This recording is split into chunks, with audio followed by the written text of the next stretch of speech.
నమస్కారం. ఎన్ టైమ్స్కి స్వాగతం. హెడ్లైన్ చూద్దాం.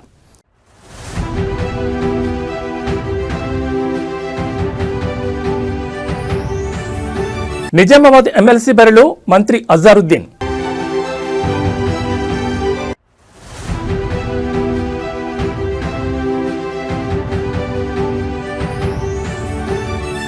ప్రభుత్వ ఉద్యోగులకు తెలంగాణ సర్కార్ సంక్రాంతి కానుక.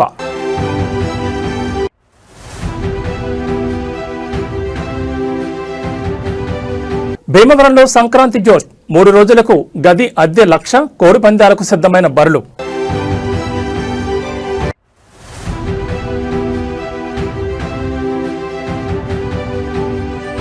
PSLV C-62 ప్రయోగానికి ఇస్రో సర్వం సిద్ధం. బీఆర్ఎస్ ఎమ్మెల్సీ కల్వకుంట్ల కవిత రాజీనామాతో ఖాళీ అయిన నిజామాబాద్ స్థానిక సంస్థల ఎమ్మెల్సీ స్థానంలో మంత్రి అజారుద్దీన్ బరిలోకి దింపాలని కాంగ్రెస్ పార్టీ భావిస్తోంది. ప్రస్తుతం మంత్రిగా కొనసాగుతున్న అజారుద్దీన్ గవర్నర్ కోటాలో ఎమ్మెల్సీగా నియమించాలన్న సిఫార్సు పెండింగ్లో ఉండడంతో అధికార పార్టీ ప్రత్యామ్నాయ మార్గాలపై దృష్టి సారించింది. మంత్రిగా ప్రమాణ స్వీకారం చేసిన 6 నెలల్లోపు అంటే ఏప్రిల్ 31 నాటికి ఆయన శాసనసభ లేదా మండలి సభ్యుడిగా ఎన్నిక కావాల్సి ఉండడమే ఇందుకు ప్రధాన కారణం. గత ఏడాది అక్టోబర్ 31న మంత్రిగా బాధ్యతలు చేపట్టిన అజారుద్దీన్కు ఏప్రిల్ నాటికి గడువు ముగుస్తుంది. గవర్నర్ కోటా నియామకంపై సుప్రీంకోర్టులో పిటిషన్లు పెండింగ్లో ఉండడంతో రాజ్భవన్ నుంచి ఇంకా ఆమోదం లభించలేదు. ఈ నేపథ్యంలో మంత్రి పదవి నిలబెట్టుకోవాలంటే ఎన్నికల ద్వారా చట్టసభకు వెళ్లడం ఒక్కటే మార్గం. దీంతో కవిత ఖాళీ చేసిన స్థానాన్ని అజారుద్దీన్ కేటాయించి ఆయన్ను మండలికి పంపాలని ముఖ్యమంత్రి రేవంత్ రెడ్డి సహా పార్టీ పెద్దలు ఆలోచిస్తున్నట్టు తెలుస్తోంది. రాష్ట్రంలో ప్రస్తుతం స్థానిక సంస్థల కాలపరిమితి ముగిసింది. ఫిబ్రవరిలో మున్సిపల్ ఎన్నికలు నిర్వహించేందుకు ప్రభుత్వం సిద్ధమవుతోంది. ఈ ఎన్నికల అనంతరం కొత్తగా ఎన్నికైన కార్పొరేటర్లు, కౌన్సిలర్లతో ఓటర్ జాబితా రూపొందించి నిజామాబాద్ ఎమ్మెల్సీ స్థానానికి ఉప ఎన్నిక నిర్వహించే అవకాశం ఉంది. మున్సిపల్ ఎన్నికల్లో కాంగ్రెస్ మెజార్టీ సీట్లు సాధిస్తుందని, తద్వారా అజారుద్దీన్ గెలిపించుకోవడం సులభం అవుతుందని పార్టీ వర్గాలు విశ్లేషిస్తున్నాయి. పరిషత్ ఎన్నికల ఆలస్యమైనా కేవలం మున్సిపల్ ఓటర్లతోనే ఉప ఎన్నిక నిర్వహించేలా ప్రభుత్వం ప్రతిపాదనలు సిద్ధం చేస్తోంది.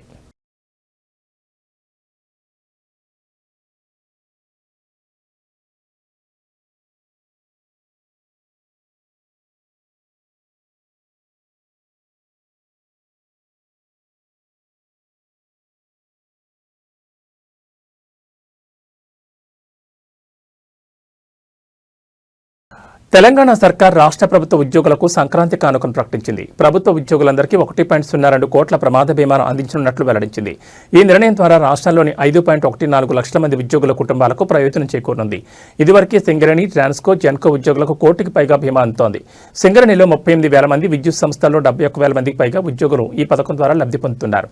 అదే తరహాలో ప్రభుత్వ ఉద్యోగులందరికీ ప్రమాద బీమాను అందజేయాలని ప్రభుత్వం నిర్ణయించింది. ప్రమాద బీమా అమలు కోసం ఉప ముఖ్యమంత్రి మల్లు భట్టి విక్రమార్క ప్రముఖ బ్యాంకర్లతో చర్చలు జరిపారు. ఉద్యోగుల సంక్షేమం ధ్యేయంగా ప్రభుత్వం పనిచేస్తోందని ఆయన అన్నారు. ప్రభుత్వ పథకాలను ఇంటింటికి చేర్చే ఉద్యోగులు తమ కుటుంబ సభ్యులేనని ఆయన పేర్కొన్నారు.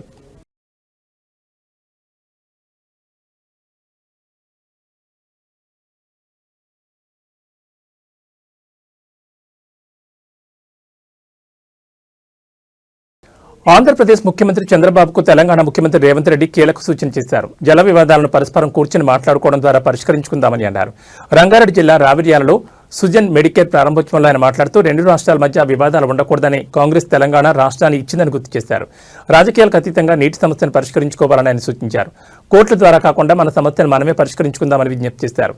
జల వివాదం విషయంలో రాజకీయ ప్రయోజనం పొందాలని తమ ప్రభుత్వం ప్రయత్నించడం లేదని స్పష్టం చేశారు. పంచాయతీ కావాలా, నీళ్లు కావాలని నన్ను అడిగితే తెలంగాణకు నీళ్లు కావాలని చెప్తానని, అదే సమయంలో వివాదాలు కావాలా, పరిష్కారం కావాలని అడిగితే పరిష్కారం కావాలని స్పష్టంగా చెప్తానని ఆయన అన్నారు. ఏపీ ముఖ్యమంత్రి చంద్రబాబుకు ఈ వేడుక ద్వారా విజ్ఞప్తి చేస్తున్నానని, కృష్ణా నదిపై ఉమ్మడి రాష్ట్రంలో ఉన్న ప్రాజెక్టు అనుమతులకు అడ్డంకులు సృష్టించొద్దని కోరారు. అలా అడ్డంకులు కలిగిస్తే కేంద్ర ప్రభుత్వం నుంచి నిధులు రావడం లేదని, దీనివల్ల రాష్ట్రంపై ఆర్థిక భారం పడుతోందని ఆయన ఆవేదన వ్యక్తం చేశారు. తాము వివాదాలు కోరుకోవడం లేదని, పరిష్కారం మాత్రమే కోరుకుంటున్నామని ఆయన స్పష్టం చేశారు.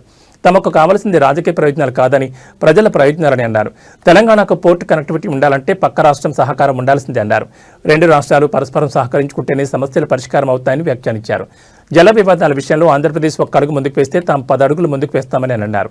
ఇంకా ఆయన మాట్లాడుతూ పెట్టుబడులకు తెలంగాణ అనుకూలమైన రాష్ట్రమని అన్నారు. పెద్ద పెద్ద కంపెనీలకు మన దేశానికి చెందిన వారి సీఈఓలుగా ఉన్నారని ఆయన తెలిపారు. పక్క రాష్ట్రంలో రాజకీయ పార్టీలలో ఉన్న ప్రజాప్రతినిధులకు ఒక సూచన చేయదలుచుకున్నా, ఒక విజ్ఞప్తి చేయదలుచుకున్నా. మీకు పంచాయతీలు కావాలన్నా, నీళ్లు కావాలన్నా అని ఎవరైనా నన్ను అడిగితే తెలంగాణ రాష్ట్రానికి నీళ్లు కావాలని నేను కోరుకుంటా.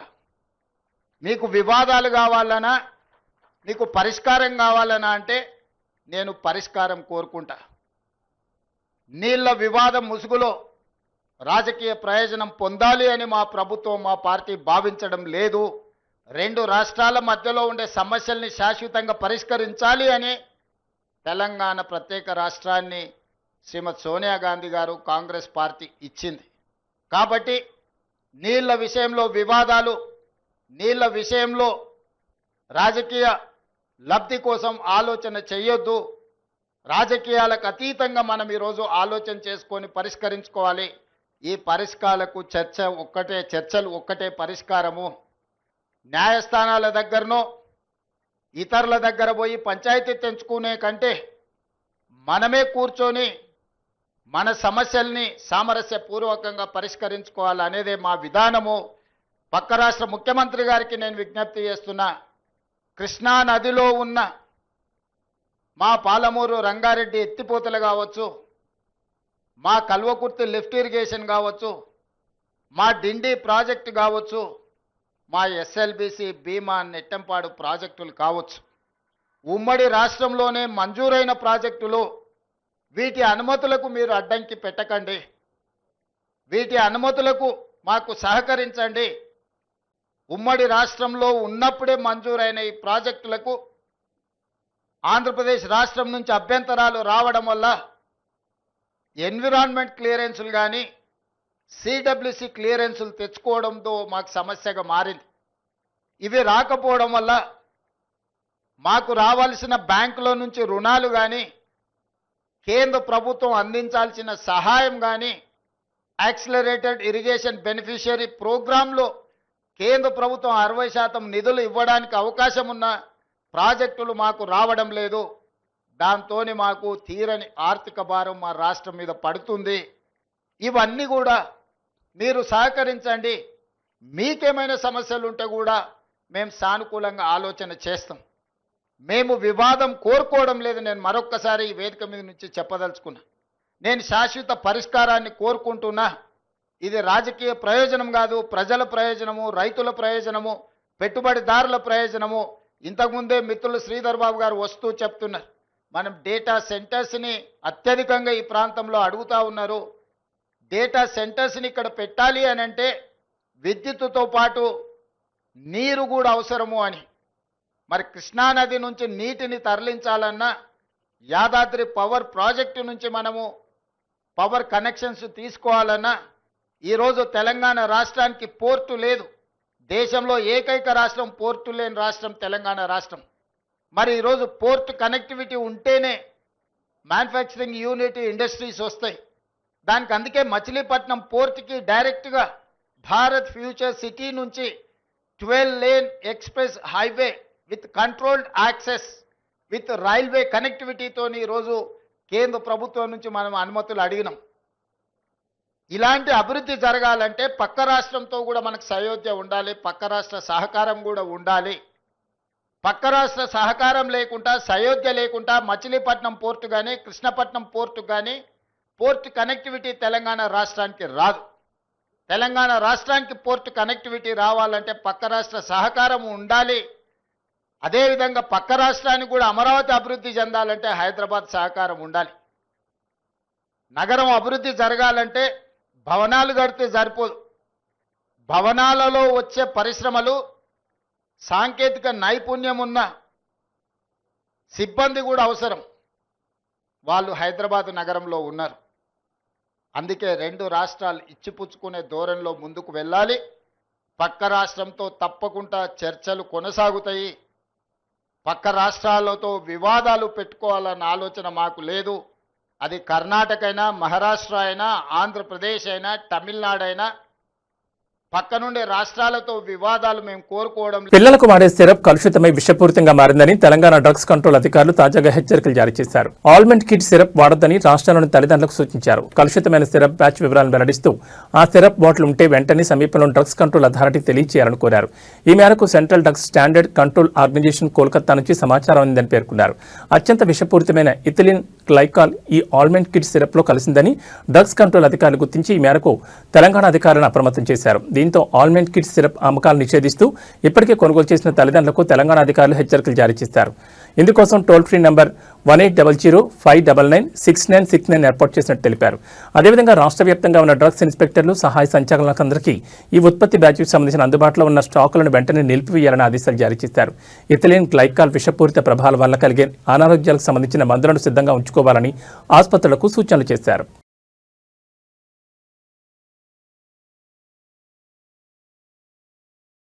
సంక్రాంతి రద్దీని ఆసరాగా చేసుకుని నిబంధనలు ఉల్లంఘిస్తున్న ప్రైవేట్ ట్రావెల్స్ బస్సులపై తెలంగాణ రవాణా శాఖ ఉక్కుపాదం మోపుతోంది. పండగ వేళ సొంతూళ్లకు వెళ్లే ప్రయాణికుల సంఖ్య భారీగా పెరగడంతో ప్రైవేట్ ట్రావెల్స్ బస్సు యజమానులు ప్రయాణికుల నుంచి టికెట్ ధరలు పెంచి వసూలు చేస్తున్నారు. ఈ నేపథ్యంలో ప్రైవేట్ బస్సులపై జనవరి 7వ తేదీ నుంచి రాష్ట్ర వ్యాప్తంగా రవాణా శాఖ ప్రత్యేక తనిఖీలు చేపట్టింది. ఇప్పటివరకు నిబంధనలకు విరుద్ధంగా వ్యవహరించిన సుమారు 75 ప్రైవేట్ బస్సులపై కేసులు నమోదు చేసినట్లు అధికారులు తెలిపారు. ప్రయాణికుల భద్రతను విస్మరించి బస్సుల్లో అధికంగా సరుకు రవాణా చేయడం, ప్రయాణికుల వివరాలతో కూడిన జాబితాను నిర్వహించకపోవడం, అత్యవసర సమయంలో అవసరమైన ఫస్ట్ ఎయిడ్ బాక్సులను అందుబాటులో ఉంచడం వంటి పలు ఉల్లంఘనలను రవాణా శాఖ గుర్తించింది. పండుగ సీజన్ ముగిసే వరకు ప్రైవేట్ ఆపరేటర్ల ఆగడాలకు అడ్డుకట్ట వేయడమే లక్ష్యంగా ఈ ప్రత్యేక తనిఖీలు నిరంతరాయంగా కొనసాగుతాయని అధికారులు స్పష్టం చేశారు. ప్రయాణికుల రద్దీ ఎక్కువగా ఉండే హైదరాబాద్, రంగారెడ్డి జిల్లాలపై ప్రత్యేక దృష్టి సారించిన రవాణా శాఖ నిఘాను మరింత కట్టుదిట్టం చేసింది. ఇందుకోసం 8 ప్రత్యేక తనిఖీ బృందాలను రంగంలోకి దించింది. రాష్ట్రంలోని అన్ని జిల్లాల రవాణా అధికారులకు ఇప్పటికే స్పష్టమైన ఆదేశాలు జారీ చేసిన ప్రభుత్వం ఎక్కడ ప్రయాణికులకు అసౌకర్యం కలగకుండా చర్యలు తీసుకోవాలని సూచించింది. పండుగ సమయంలో ప్రైవేట్ బస్సు యాజమాన్యాలు ఇష్టారాజ్యంగా ఛార్జీలు వసూలు చేయడంపై రవాణా శాఖ తీవ్ర హెచ్చరికలు జారీ చేసింది. ప్రభుత్వం నిర్ణయించిన ధరలకు మించి ఎట్టి పరిస్థితుల్లోనూ అధిక ఛార్జీలు వసూలు చేయొద్దని తెలిపింది. కాంట్రాక్ట్ క్యారేజ్ బస్సుల నిబంధనలకు విరుద్ధంగా స్టేజ్ క్యారేజీలుగా మార్చి ప్రతి స్టాఫ్లో ప్రయాణికులను ఎక్కించుకోవడం నిషిద్ధమని స్పష్టం చేసింది. ఉల్లంఘనలకు పాల్పడే ట్రావెల్స్ యాజమాన్యాలపై కఠిన చర్యలతో పాటు అవసరమైతే లైసెన్సుల రద్దుకు వెనుకాడబోమని హెచ్చరించింది. ఇదిలా ఉండగా స్లీపర్ బస్సుల నిర్వహణపై కూడా రవాణా శాఖ కీలక నిర్ణయాలు తీసుకుంటోంది. స్లీపర్ బస్సుల భద్రత నిర్వహణకు సంబంధించి త్వరలోనే నూతన మార్గదర్శకాలను విడుదల చేయనున్నట్లు అధికారులు తెలిపారు.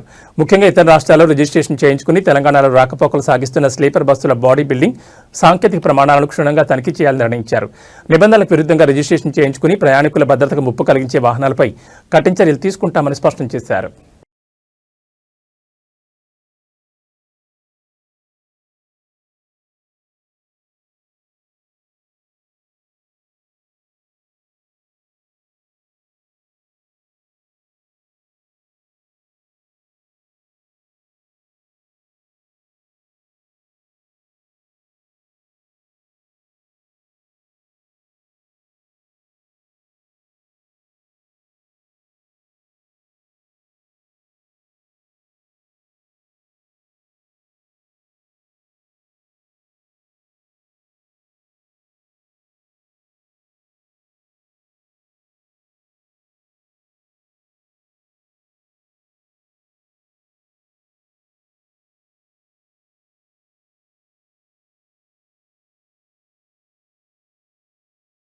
గోదావరి జిల్లాలో సంక్రాంతి సంబరాలు అప్పుడే అంబరాన్ని తాకాయి. ముఖ్యంగా కోడి పందాలకు కేంద్ర బిందువైన భీమవరంలో ఈసారి పండుగ జోష్ గతానికి మించి కనిపిస్తోంది.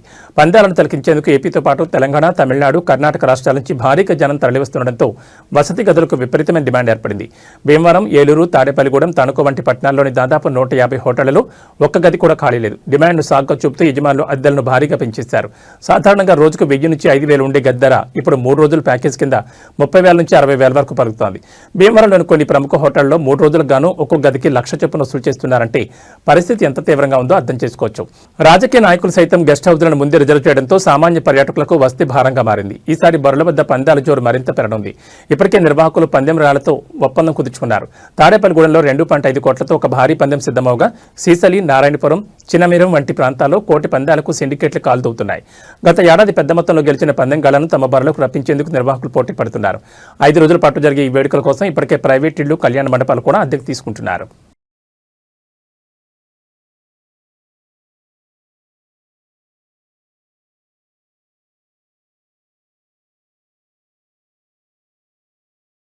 ఆలయంలో నిర్వహణ లోపం బయటపడింది. అయితే భక్తులు అప్రమత్తం కావడంతో పెనుముప్పు తప్పినట్టు తెలుస్తోంది. వివరాలకు వెళ్తే ఆలయ ప్రాంగణంలోని ఉచిత ప్రసాద వితరణ కేంద్రం వద్ద భక్తులు విద్యుత్ షాక్ గురయ్యారు. శనివారం జరిగిన ఈ ఘటన భక్తులు ఎవరికీ ఏమీ కాలేదు. అయితే ప్రసాదం తీసుకోవడానికి వస్తున్న భక్తులకు విద్యుత్ షాక్ తగలడంతో కాసేపు ఆందోళనకర వాతావరణం నెలకొంది. విషయం తెలుసుకున్న దేవాలయ అధికారులు విద్యుత్ సరఫరా నిలిపివేశారు. అనంతరం యథావిధిగా ప్రసాదాన్ని పంపిణీ చేశారు. అయితే నిర్వహణ విషయంలో అధికారులు నిర్లక్ష్యం వహించడం పట్ల భక్తులు అసహనం వ్యక్తం చేస్తున్నారు. ప్రతిరోజు వేల మంది భక్తులు దర్శించుకునే అమ్మవారి దేవస్థానంలో ఇటువంటి నిర్లక్ష్యం సరికాదని అభిప్రాయపడుతున్నారు. ఇప్పటికైనా అలసత్వం వేడాలని, ఆదాయంపై కాకుండా దేవాలయ పవిత్రత, భక్తుల భద్రతపై ఫోకస్ పెంచాలని కోరుతున్నారు. శుక్రవారం శ్రీచక్ర అర్చనకు వినియోగించిన పాలనలో పురుగులు రావడం కూడా భక్తుల్లో తీవ్ర కలవరానికి కారణమైంది. నిల్వ ఉంచిన పాలను అమ్మవారి పూజలో వినియోగించడం పట్ల అభ్యంతరాలు వ్యక్తమవుతున్నాయి. తాజా పాలను నేరుగా గోవులను సేకరించి వినియోగించాల్సిందిగా ఇటువంటి చర్యకు పాల్పడడం సర్వత్రా విమర్శల కారణమైంది. అంతేకాకుండా గత ఏడాది డిసెంబర్లో దేవస్థానం బోర్డు, విద్యుత్ శాఖ మధ్య 3.08 కోట్ల విద్యుత్ బకాయిల వివాదం కూడా తీవ్ర వివాదాన్ని రేకెత్తించింది. విద్యుత్ శాఖ అధికారులు విద్యుత్ సరఫరా నిలిపివేయడంతో భక్తుల ఆగ్రహాన్ని చవిచూడాల్సి వచ్చింది. ఏకంగా సీఎం కార్యాలయమే ఈ వివాదంపై జోక్యం చేసుకుని పరిష్కరించాలని ఆదేశించడంతో ఎట్టకేలకు సద్దుమణిగింది. ఎంతో పవిత్రమైన ఇంద్రకీలాద్రిపై ఇలాంటి భద్రతా లోపాలు, అపచారాలు పునరావృతం కాకుండా ప్రభుత్వం కఠిన చర్యలు తీసుకోవాలని భక్తులు ప్రభుత్వాన్ని డిమాండ్ చేస్తున్నారు.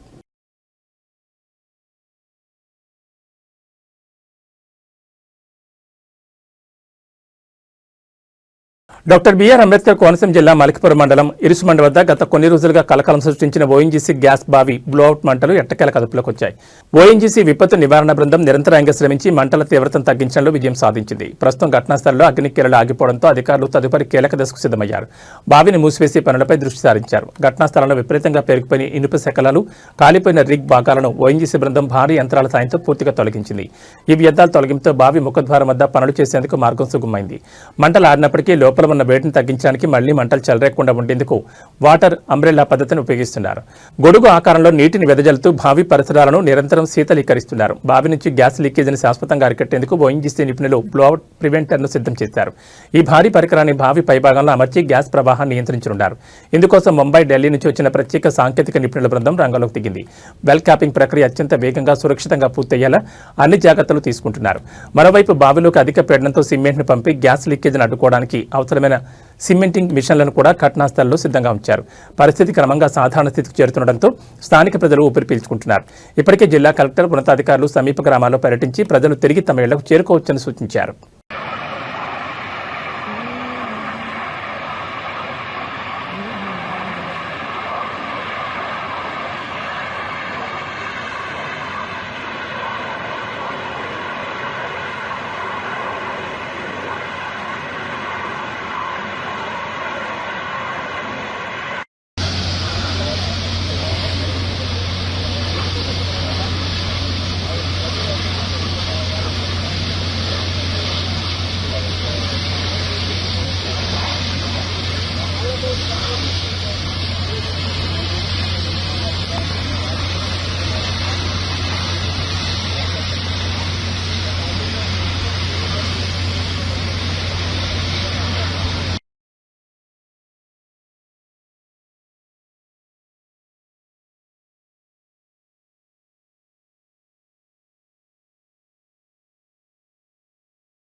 భారత అంతరిక్ష పరిశోధన సంస్థ ఇస్రో మరో ప్రతిష్టాత్మక వాణిజ్య ప్రయోగానికి సిద్ధమైంది. జనవరి 12 ఉదయం 10:17 శ్రీహరికోటలోని సతీష్ ధావన్ స్పేస్ సెంటర్ మొదటి లాంచ్ ప్యాడ్ నుంచి పిఎస్ఎల్వి C-62 వాహన నౌక నింగిలోకి దూసుకెళ్లింది. New space India limited NSIL నిర్వహిస్తున్న ఈ 9వ వాణిజ్య మిషన్లో ప్రధాన ఉపగ్రహం EOS-N1తో పాటు దేశీయ, విదేశీ వినియోగదారులకు చెందిన 15 ఇతర ఉపగ్రహాలను కక్షలో ప్రవేశపెట్టనున్నారు. ప్రస్తుతం వాహక నౌక అనుసంధానం పూర్తయి ఫ్రీలాన్స్ తనిఖీలు ముమ్మరంగా సాగుతున్నాయి. PSLV సిరీస్లో ఇది 64వ ప్రయోగం కాగా ఇందులో 2 సాలిడ్ స్ట్రాప్ ఆన్ మోటార్లు కలిగిన PSLV DL వేరియంట్ను వినియోగిస్తున్నారు. ఈ మిషన్లో స్పెయిన్కు చెందిన స్టార్టప్ అభివృద్ధి చేసిన రీ ఎంట్రీ వెహికల్ ప్రోటోటైప్ ప్రత్యేక ఆకర్షణగా నిలవనుంది. ఇది పని పూర్తయిన తర్వాత తిరిగి భూ వాతావరణంలో ప్రవేశించి దక్షిణ పసిఫిక్ మహాసముద్రంలో పడనుంది. చంద్రయాన్-1, మంగళయాన్, ఆదిత్య L1 వంటి చారిత్రాత్మక విజయాలను అందించిన PSLV ఇస్రోకు అత్యంత నమ్మకమైన వాహక నౌకగా గుర్తింపు పొందింది.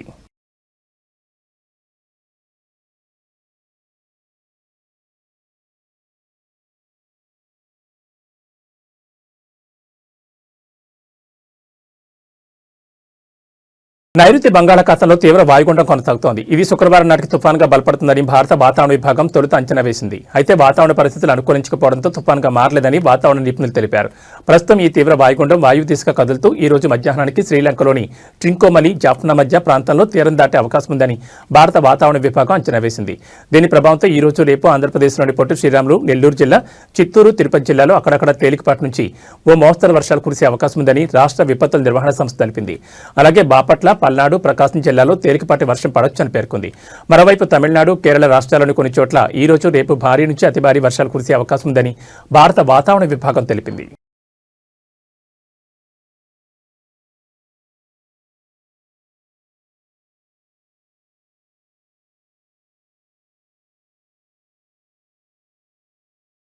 మెగాస్టార్ చిరంజీవి కొత్త సినిమా మనశంకర వరప్రసాద్ టికెట్ ధరల పెంపునకు తెలంగాణ ప్రభుత్వం అనుమతించింది. సంక్రాంతి సందర్భంగా ఈ సినిమా ఈ నెల 12న విడుదల కానున్న విషయం తెలిసిందే. అయితే ఈ నెల 11న స్పెషల్ ప్రీమియర్ షోను ప్రదర్శించేందుకు నిర్వాహకులు సన్నాహాలు చేస్తున్నారు. ప్రీమియర్ షోతో పాటు వారం రోజుల పాటు రాష్ట్ర వ్యాప్తంగా థియేటర్లలో టికెట్ ధరల పెంపు కోసం ప్రభుత్వానికి విజ్ఞప్తి చేశారు. రాష్ట్ర ప్రభుత్వం సానుకూలంగా స్పందించి టికెట్ ధరల పెంపునకు అనుమతించింది. ప్రీమియర్ షో టికెట్ ధర 600, సింగిల్ స్క్రీన్ థియేటర్లో టికెట్ ధర ₹50 పెంపు, మల్టీప్లెక్స్లలో ₹100 మేరకు పెంచుకోవచ్చని సూచించింది. పెంచిన రేట్లను వారం రోజుల పాటు వసూలు చేసుకోవచ్చని తెలిపింది.